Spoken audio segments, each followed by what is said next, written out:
오늘 영상은 코인 거래 처음인 분도 손이 떨리지 않게 꼭 필요한 5가지를 한 번에 정리해 드립니다.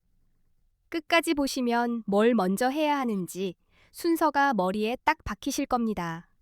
첫째는 초보도 그대로 따라하면 주문 넣을 수 있게 코인 거래를 아주 쉬운 동작으로 쪼개서 따라하는 방법입니다. 앱 켜는 순간부터 어디를 눌러야 하는지 감으로 잡히게 해드릴게요. 처음엔 시장가, 지정가 같은 단어부터 막히실 텐데요. 오늘은 지금 바로 사기와 원하는 가격에 걸어두기 정도로만 이해하시면 됩니다. 이렇게 단순화하면 버튼 공포가 사라집니다.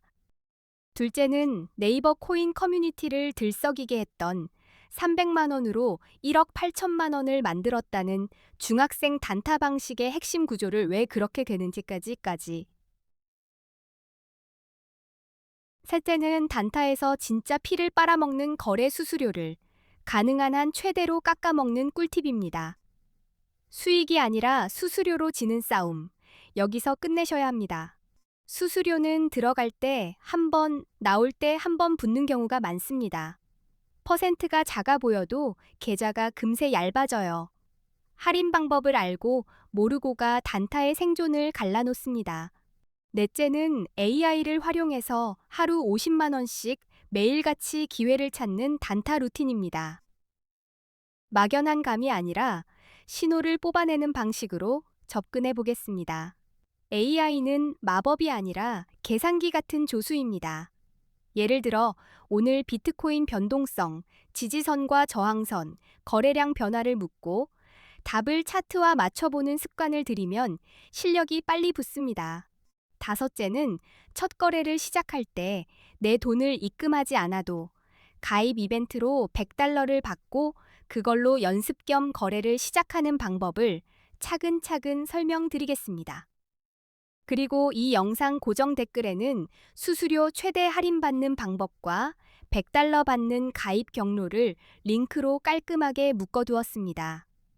영상 보시면서 바로 확인하시면 흐름이 끊기지 않습니다. 고정 댓글은 영상 아래로 살짝만 내리시면 바로 보이실 겁니다. 거기에 수수료 할인 설정 순서와 $100 이벤트 참여 과정이 한 장짜리 메모처럼 정리돼 있으니 저장해 두시면 편합니다. 솔직히 말씀드리면 이벤트로 받은 $100로 단숨에 10억을 만들긴 어렵습니다. 다만 내 돈 입금 없이 실전 감각을 익히고 레버리지를 제대로 쓰면 운 좋게 몇백만 원까지는 노려볼 수도 있습니다. 그럼 왜 코인에 투자해야 하느냐? 여기서 복잡한 말 다 빼고 아주 직관적으로만 보여드리겠습니다. 딱 10년 전으로 시간을 돌려서 같은 돈을 어디에 넣었는지 비교해 볼게요. 만약 10년 전 금, 주식, 코인, 부동산에 각각 1,000만 원을 넣었다면 지금 얼마가 되었을까요? 숫자로 보면 감정이 아니라 현실이 보입니다. 코스피 지수가 10년 전보다 약 2.66배 올랐다고. 2016년에 1,000만 원을 지수 추종형 주식에 넣었다면 2026년엔 대략 2,660만 원 정도가 됩니다. 같은 2016년에 1,000만 원으로 금을 샀다면 약 233.5g을 들고 있었을 겁니다. 그리고 2026년 기준으로 계산하면 약 5,260만 원 수준으로 불어날 수 있습니다. 2016년에 서울 기준 아파트 가치를 1,000만 원어치 보유했다고 치면 2026년에는 대략 2,400만 원 정도로 평가해 볼 수 있습니다.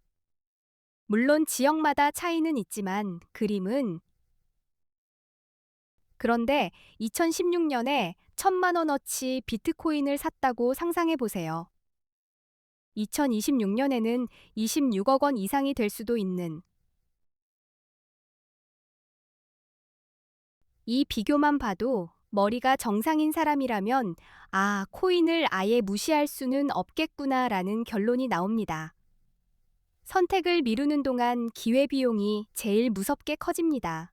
더 중요한 건 코인이 오를 때만 돈 버는 게임이 아니라는 겁니다. 올라갈 때는 롱으로 올라타서 수익을 노리고 내려갈 때는 숏으로 내려가는 흐름에도 베팅할 수 있습니다. 게다가 어떤 플랫폼에서는 거래할 때 바로 세금이 자동으로 빠지지 않는 구조라 체감상 투자 효율이 더 좋다고 느끼는 분들도 많습니다. 그래서 더 많은 분들이 코인 시장으로 시선을 돌리는 거죠. 그리고 코인 거래소에는 레버리지라는 부스터가 있습니다. 국내 거래소엔 제한이 많지만 해외 거래소엔 레버리지 기능이 더 폭넓게 제공되는 편입니다. 레버리지는 배수가 커질수록 움직임이 더 크게 느껴집니다. 그래서 처음에는 내가 감당할 수 있는 크기에서 시작하고 익숙해지면 배수를 조절하면서 자신만의 속도를 찾으시면 예를 들어 50만 원을 10배로 굴리면 500만 원 규모, 100배까지 쓰면 5천만 원 규모로도 포지션을 잡을 수 있습니다. 큰돈 굴리는 분은 몰라도 소액 투자자에겐 30억 이상의 큰 자금이면 레버리지가 꼭 필요하진 않겠죠. 하지만 작은 돈으로 수익을 키우려는 분들은 레버리지 없이 속도를 내기가 정말 어렵습니다. 그래서 코인 거래의 첫걸음이자 제일 중요한 출발점은 어떤 거래소를 고르느냐입니다. 칼이 좋아야 요리가 되고 거래소가 좋아야 단타가 버팁니다. 요즘 한국 투자자들이 국내 거래소를 떠나 해외 거래소로 몰리는 흐름이 확실히 보입니다. 이유는 세 가지로 딱 정리됩니다. 첫 번째가 레버리지, 두 번째가 수수료, 세 번째가 세금 체감입니다. 첫 번째 이유부터요. 국내는 레버리지 사용이 막혀 있거나 제한이 강한 반면 해외 거래소는 100배까지 가능한 곳도 있습니다. 그래서 50만 원으로도 최대 5천만 원 규모를 운용할 수 있다는 말이 나옵니다. 두 번째 이유는 수수료입니다. 국내보다 해외 거래소가 훨씬 저렴한 구간이 많아서 같은 실력이어도 손에 남는 돈이 달라집니다. 단타는 특히 수수료가 생명줄입니다. 세 번째는 세금입니다. 국내는 거래 수익에 대한 과세가 더 뚜렷하게 논의되고 적용되는 반면 해외 거래소는 거래 과정에서 바로 세금이 빠지지 않아 세금이 없는 것처럼 느끼는 분들이 많습니다. 한국인들이 많이 쓰는 해외 거래소 중에서 가입하면 $100 지급 이벤트를 하는 곳 정보는 고정 댓글에 적어두었습니다. 영상 끝나고가 아니라 지금 바로 확인해 두셔도 좋습니다. 이제 대형 거래소들의 수수료가 단타에 어떤 타격을 주는지 숫자로 보겠습니다. 대형 거래소의 대표 수수료가 0.055%라고 가정해 볼게요. 여기서부터 정신이 번쩍 드실 겁니다. 예를 들어 1,000만 원으로 단타를 치는데 수배 레버리지를 쓴다면 포지션 규모는 2억 원이 됩니다. 왕복으로 수수료가 붙는다고 보면 1회 거래에 약 22만 원이 수수료로 새어나갈 수 있습니다. 하루에 10번만 사고 팔아도 수수료가 220만 원입니다. 아직 수익도 안 났는데 시작부터 체력 다 빠지는 느낌이죠. 많은 분들이 실력 탓이 아니라 수수료 탓으로 쓰러집니다. 그래서 단타는 수수료가 저렴한 거래소를 쓰지 않으면 애초에 이길 수 없는 싸움이 됩니다. 내 매매가 잘해도 출발선이 뒤로 밀려 있으면 끝까지 못 가요. 수수료가 0.05%대에서 0.01%로만 내려와도 같은 매매를 했을 때 남는 돈이 완전히 달라집니다. 특히 단타는 거래 횟수가 많아서 수수료가 곧 실력의 일부라고 생각하셔야 합니다. 지금부터 4개의 대형 거래소와 제가 A 거래소라고 부를 한 곳을 같은 기준으로 비교해 보겠습니다. 기준은 5가지입니다. 수수료, 사용 편의성, 한국어 지원, 레버리지 배수, 그리고 원화 입출금입니다. 먼저 수수료만 깔끔하게 말씀드릴게요. A 거래소는 0.01%, 바이비트는 0.05%, 비트겟은 0.06%, 바이낸스는 0.04% 수준으로 정리할 수 있습니다. 단타는 이 차이가 누적됩니다. 다음은 한국어 지원입니다. A 거래소는 24시간 한국어 상담이 가능하다고 안내되는 반면 바이비트는 상시 한국어 상담이 어렵고 비트겟도 마찬가지이며 바이낸스도 비슷하게 제한이 있습니다. 레버리지 배수도 봐야 합니다. A 거래소는 200배, 바이비트는 100배, 비트겟은 125배, 바이낸스는 125배로 비교할 수 있습니다. 같은 진입이라도 배수가 다르면 결과가 달라집니다. 그리고 원화 입출금입니다.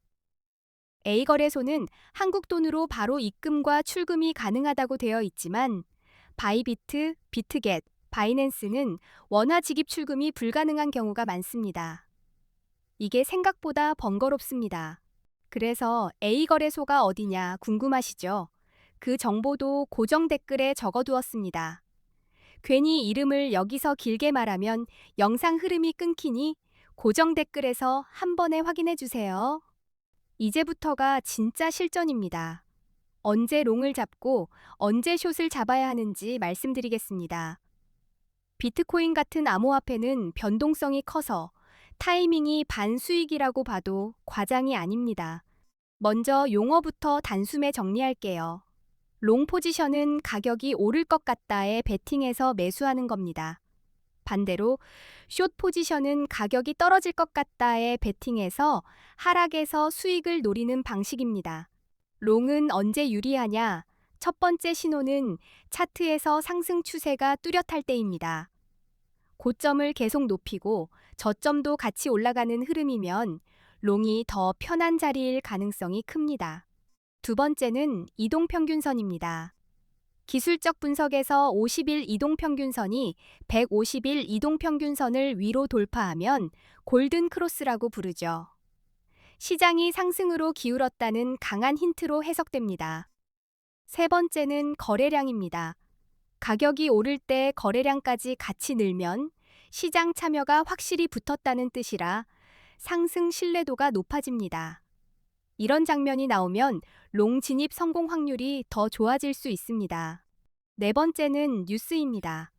규제 완화, 대형 기관 투자자의 진입, ETF 승인 같은 긍정적인 이슈는 가격을 들어올리는 연료가 됩니다. 이런 재료가 나올 때 롱이 더 유리해지는 경우가 많습니다. 반대로 숏은 하락이 힘을 받는 자리에서 잡아야 합니다. 첫 번째 신호는 하락 추세입니다. 고점이 낮아지고 저점도 계속 낮아지는 패턴이 반복되면 숏이 훨씬 편합니다. 두 번째는 이동평균선의 반대 신호입니다. 50일 이동평균선이 150일 이동평균선을 아래로 내려가면 데드크로스라고 부릅니다. 하락 신호로 해석하는 분들이 많습니다. 또한 거래량이 감소하는 흐름도 체크해야 합니다. 가격이 올라가는 척하는데 거래량이 줄어들면 상승 힘이 말라가고 있다는 뜻일 수 있습니다. 이런 장면은 하락 가능성을 키우니 숏을 고민해 볼 수 있습니다. 부정적인 뉴스도 가격을 누릅니다.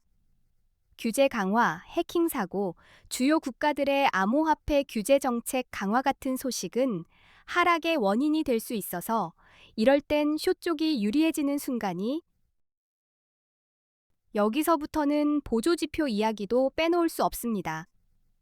비트코인 시장은 기술적 분석이 특히 잘 먹히는 편이라 RSI, MACD, 볼린저 밴드 같은 도구를 같이 보시면 판단이 빨라집니다. RSI는 과매수, 과매도를 판단합니다. RSI 값이 70 이상이면 과매수로 해석되어 숏을 고려할 수 있고 30 이하이면 과매도로 해석되어 롱이 유리할 수 있습니다.